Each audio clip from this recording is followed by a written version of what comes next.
de Gabriela Sabino Gomes Conceição. Ela tem 43 anos e chegou aos 223 quilos. Ela já tem uma luta constante contra a obesidade há um bom tempo. Ela está num quadro grave de obesidade mórbida, com diabetes, pressão alta, está respirando por catéter, xixi por sonda, não consegue roupas, o tamanho dela já não se consegue roupas para utilizar, para comprar fraldas, nada serve. Ela tem uma grande ajuda também da Prefeitura de Pompeia, tem um atendimento médico, uma visita semanal de enfermagem e também 2 sessões de fisioterapia. E ela me enviou nesse final de semana um vídeo de pedido de ajuda, pedido de socorro. Vocês vão agora, a partir de agora, acompanhar comigo e com o Dr. Paulo Gripa um pouquinho dessa história e um pouquinho sobre a cirurgia bariátrica. Boa noite, Dr. Paulo. Obrigada por ter aceito o convite. De última hora, nós falamos hoje pela manhã. Doutor muito atencioso, já veio aqui ao nosso encontro para esclarecer um pouco mais dessa história da Gabriela. E eu gostaria de saber se esse caso da Gabriela é um caso raro na região ou já existe, estamos com mais incidências. E como é tratado um caso que chega a esse ponto? Boa noite, obrigado pelo convite e a oportunidade de explicar a respeito, ou pelo menos tentar a respeito dessa paciente. Esse pedido de socorro da Gabriela, assim como para vocês, para mim também me chama muita atenção. Eu conheço a Gabriela já há algum tempo, há alguns anos, e nós, nesses anos, temos tentado da melhor forma possível chegar no tratamento que eu acredito ser ideal para ela, nesse caso da obesidade mórbida, que é a cirurgia. Hoje em dia ela está, sim, encaixada dentro do serviço de cirurgia bariátrica aqui da Unimar, da qual eu sou coordenador, mas nós temos que levar em conta que o caso dela não é o mais comum, não é o mais corriqueiro em relação ao peso que ela tem e a altura, o que a leva à super obesidade. Então, nós temos dentro desse ambulatório estipuladas algumas regras para que a gente possa, sim, operar os pacientes, mas que a gente possa oferecer o maior grau de segurança possível. A questão de se pode ou não pode operar um paciente com 223 quilos, ou mais ou menos, isso depende da altura, isso depende da condição clínica, mas a gente sabe que conforme o índice de massa corpórea, que na verdade é pegar o peso, dividir pela altura ao quadrado, quando ele é muito alto, eu aumento muito o risco.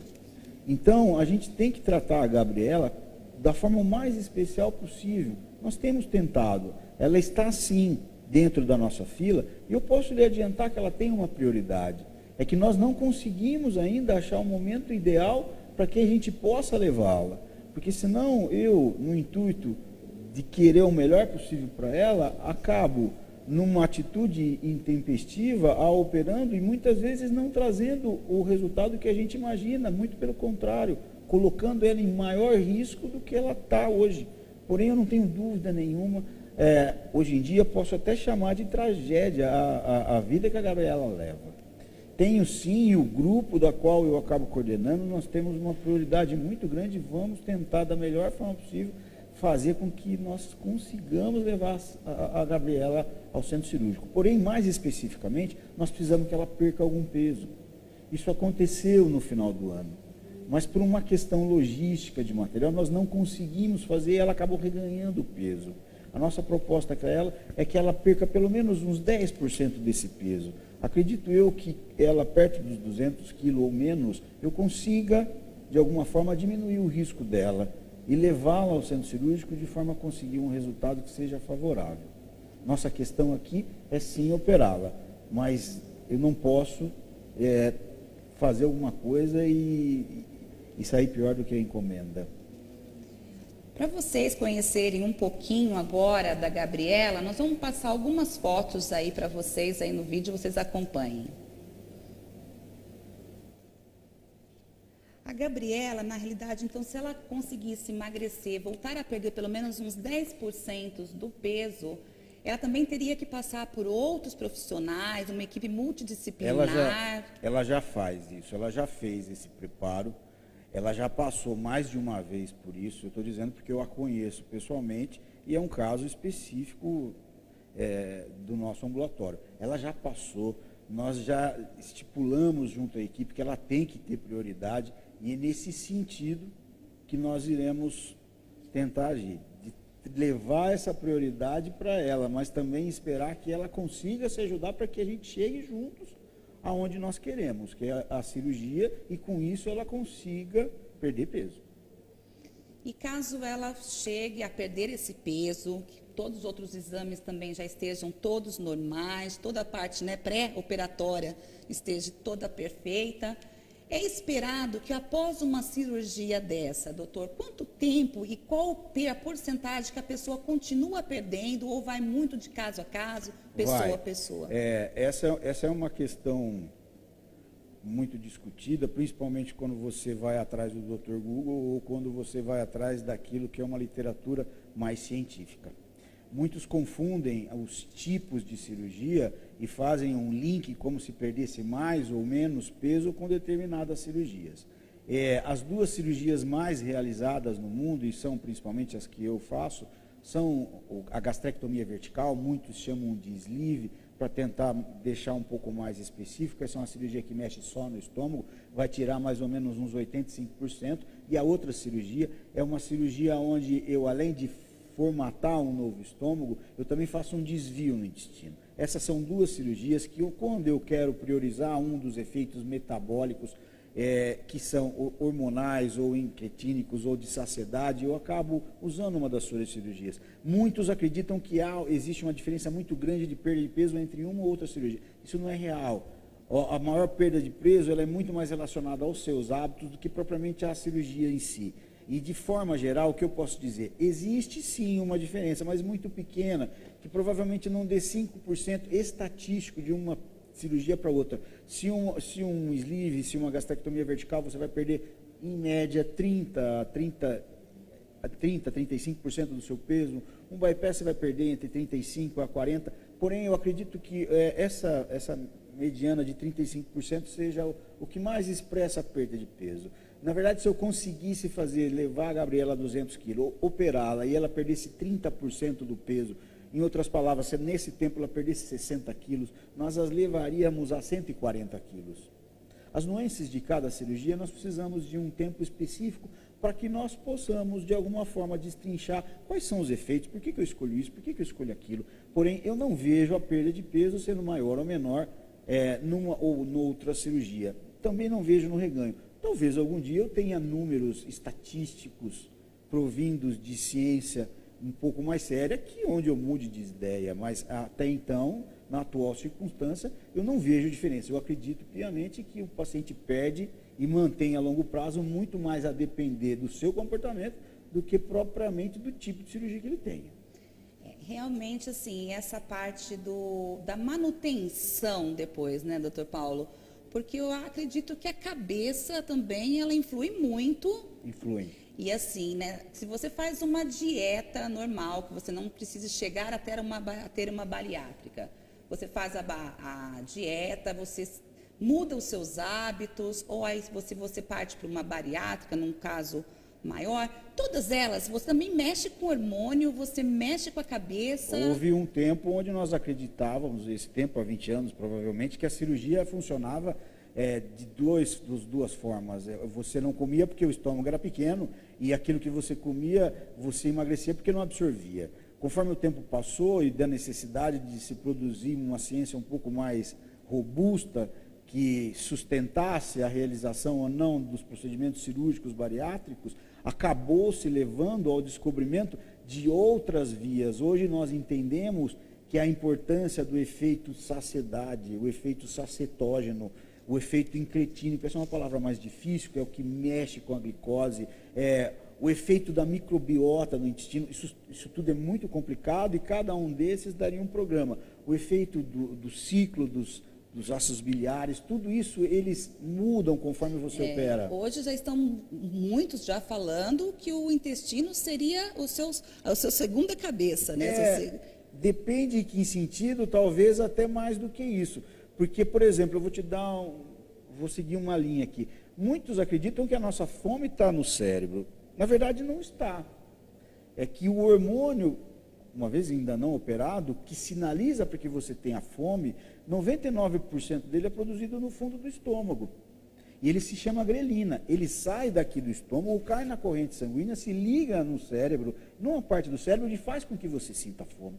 Quando você come, ele diminui a quantidade. Então, nesse sistema sacetógeno, o cérebro nada mais é do que um mata-burro nisso tudo, vamos dizer assim. Esse hormônio vai fazer essa ligação. Sem esse hormônio não existe. Assim como também a abertura da célula para que uma glicose saia do sangue e entre na célula. É o intestino que faz isso. Isso é bastante complicado. A gente vê a interação dos hormônios que são produzidos no trato gastrointestinal, inclusive em doenças que são da área psíquica. É óbvio que tudo isso precisa ser estudado. Precisa ser aprofundado para que a gente tenha mais conhecimento sobre isso. Mas que na parte cognitiva, vamos dizer assim, ou nas funções mais avançadas, como pensar, o cérebro é basal nisso tudo.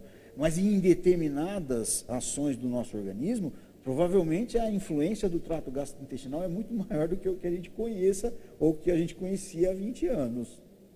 Isso tem mudado muito rapidamente. Para vocês conhecerem um pouquinho mais agora, eu vou chamar o vídeo para que vocês vão conhecer o pedido. O que realmente Gabriela está pedindo a todos. Roda aí. Boa tarde, meu nome é Gabriela, tenho 43 anos, a última pesagem minha foi 222 quilos e eu venho sofrendo com a obesidade desde criança, venho lutando desde criança. Fazem 25 anos que eu estou tentando a cirurgia bariátrica. Tentei a cirurgia bariátrica no ano de 95, mas pelo SUS foi marcada, mas infelizmente não pôde acontecer, porque 2 dias antes eu perdi a minha irmã, então mexeu com o meu psicológico e eu não consegui fazer. Aí continuei o tratamento com muita dieta. Eu participei do grupo SER, lá de Bauru, fiz o tratamento, mas também não consegui realizar a bariátrica, né? Quando estava prestes a realizar, eu descobri que eu estava grávida, tive que cancelar todo o tratamento para poder lutar, para poder salvar a minha segunda filha. E o ano passado também comecei a participar de um programa da Unimar, onde a Prefeitura Municipal de Pompeia me acolheu, me ajudou, né? E me assistiu, me mandou para lá, ia fazer a cirurgia e tudo, mas os exames deram alterado e não deu para fazer. Continuando na luta. E assim, é muito triste, porque chegou num ponto onde eu não consigo mais sair dessa cama. Já fazem 60 dias, praticamente, contando com a internação, que eu estou aqui. Aqui mesmo eu faço xixi, aqui mesmo eu faço cocô, agora mesmo no período menstrual, aqui, não existe fraldas, não existe absorvente, não tem nada, não encontra nada. Eu venho encarecidamente pedir para vocês, que vocês me dêem uma ajuda, me socorre, porque eu chego num ponto onde nada resolve, nada.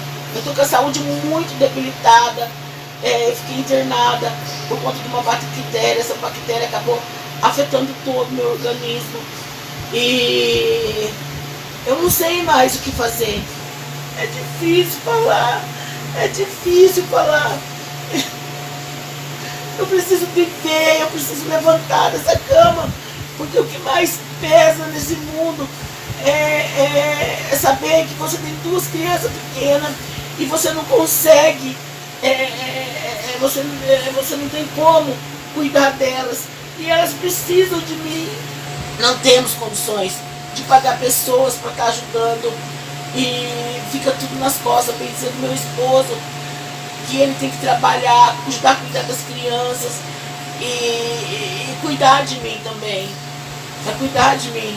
Então eu venho pedir socorro, socorro, socorro, me ajuda a sair dessa, me ajuda a encontrar uma clínica que possa me ajudar a estabilizar a minha saúde, que vocês pensem com carinho, que vocês assistam o meu caso e que vocês possam me ajudar a encontrar uma solução.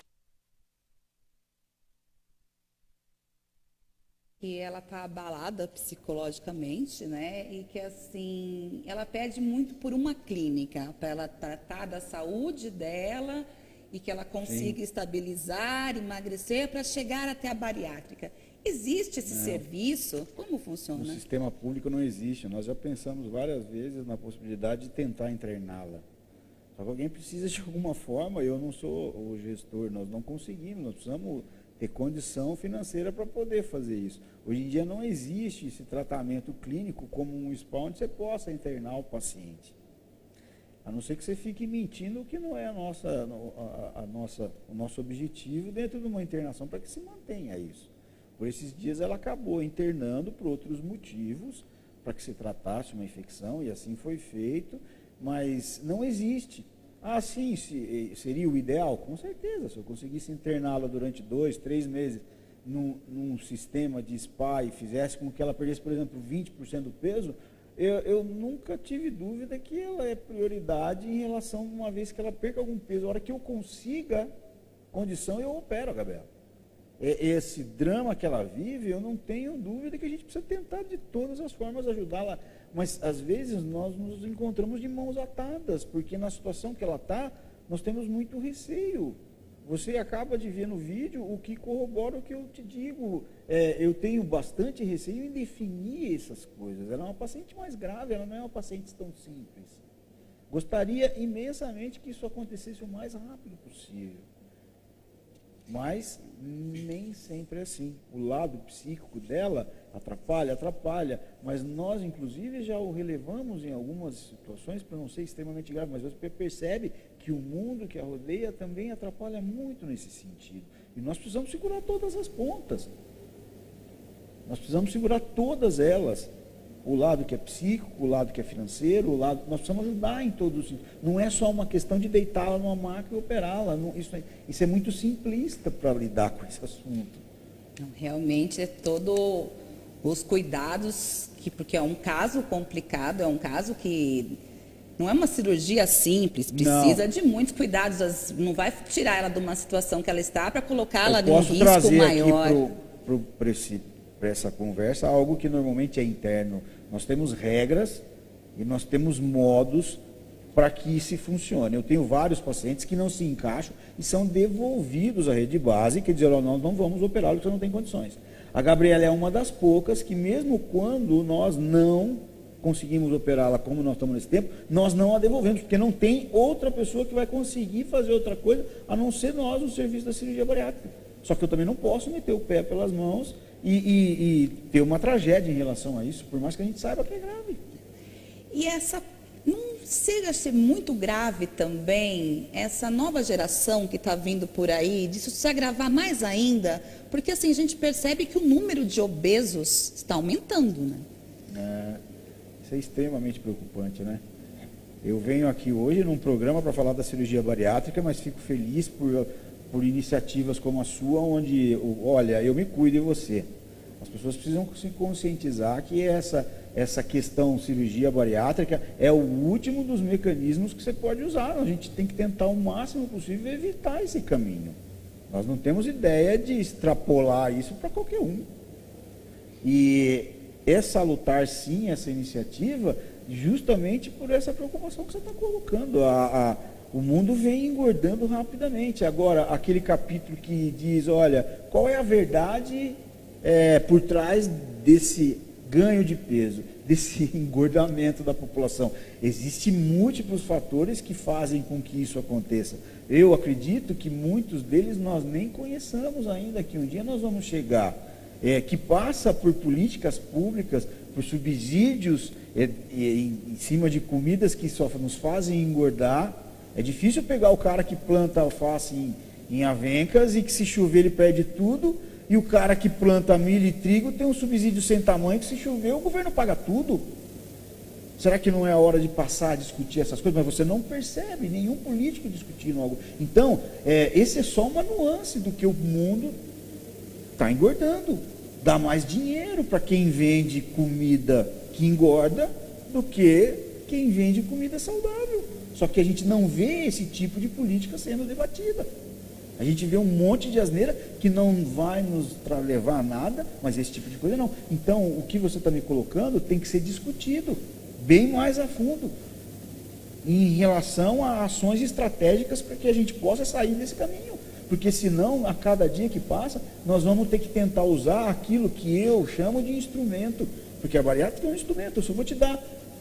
E que muitos acham que o fato de operar não vai. Você vai ter que continuar se cuidando e demais, olhando a sua dieta. Mesmo quem opera, o índice de reengorda é muito grande para o tratamento. Vamos dizer que seja 30%, de cada 100 pacientes tem 35 reengordam. Se for esse o número, é um número que preocupa. Está melhor do que o tratamento clínico? Sim. O tratamento clínico acho que não dá 10% de sucesso. É melhor, mas não é o ideal. Não é o ideal. E realmente, uma coisa que eu acho bem complicado também, é que como eu fiz toda essa mudança também na minha vida, hoje, para você comer saudável, não é barato. Claro que não. Parece que as pessoas, o caminho vão contra a você levar uma vida saudável. Hoje é segunda-feira. Ontem eu fui na feira e fui ver, olha, sinceramente, como é que pode custar R$5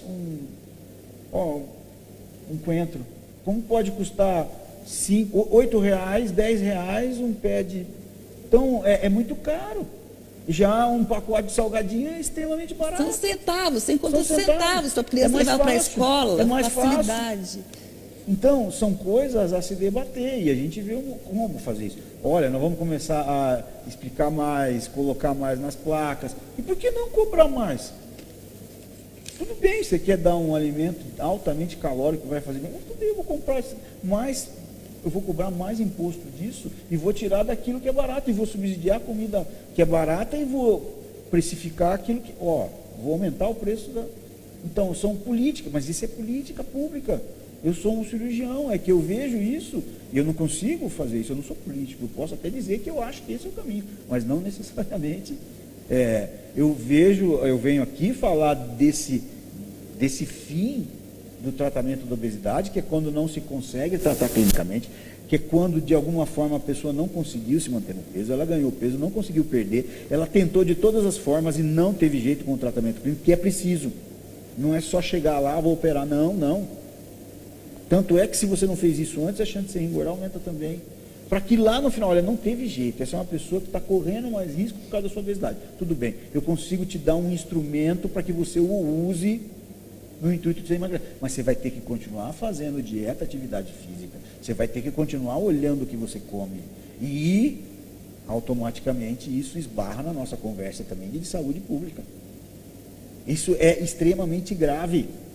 E eu vejo as pessoas se preocuparem com outras coisas, e quando a gente olha e fala, não, 60% da nossa população está obesa. É muito, muito grave. A gente vai fragmentando o sistema, onde, olha, você vai, não que não tenha que ir, vai no cardiologista por causa da hipertensão, vai no gineco por causa do ovário policístico, vai aqui por causa da dor na coluna, vai lá. Você vai em 50 médicos e não vê que o seu problema é obesidade? E é uma coisa que a pessoa vai mudando a fisionomia e ela não vai se dando conta, né? Não vai dando conta. A hora que ela vê, ela já chega numa situação que E o pior, aí você entra num mundo extremamente estigmatizante em relação a isso.